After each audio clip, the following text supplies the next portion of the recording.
So today we're going to have a quick talk through what sensible health and safety is. So basically this is an approach to health and safety that we adopt at our consultancy most of the time. And it's basically looking at what the real risks are, what are the real hazards, accepting that we've got a job that needs to be done, and we're really looking about how we're going to deliver that in a safe way. So it's all about not getting bogged down and getting overcomplicated with the trivial aspects or minor hazards that a project or an activity may have. And instead we're looking at what the real risks are and how we can manage these in order to deliver the job safely, looking at the right resources being allocated. So really it all starts by identifying the risks. So here we're talking about what are the real risks. So we're not talking about every single tiny little element that may happen on the project. We're looking at what is going to really cause someone to get hurt or cause an injury or an accident. What are we really looking at? And then we look at balance the risks against the control measures. So we've got this risk, what can we put in place to manage that? To facilitate that activity happening in a safe way, what measures do we need to put in place? And let's look to get these put in place.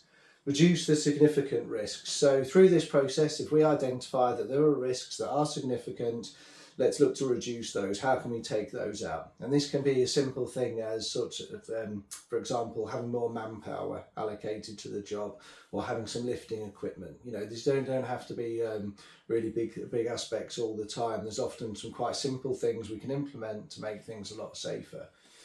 Provide measures to enable the activities to take place. So for example, if you're on a project, a construction site for example, and you have a large amount of manual handling, a simple control measure can be hire a telehandler to take that work. You know, we're still allowing the job to happen, but we're taking the manual handling risk out of it.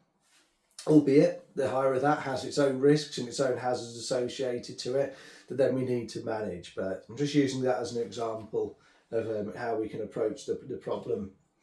Training, so really this is key. So upskilling, training your staff so that they can identify hazards when they become apparent and really have that in-depth knowledge that they can deal with it, and they can identify what needs what's going to be a problem, what needs attending to, and if an unsafe situation is occurring, you know, they can stop, you know, think about it. Do we need to call the supervisor? Can we manage this ourselves safely?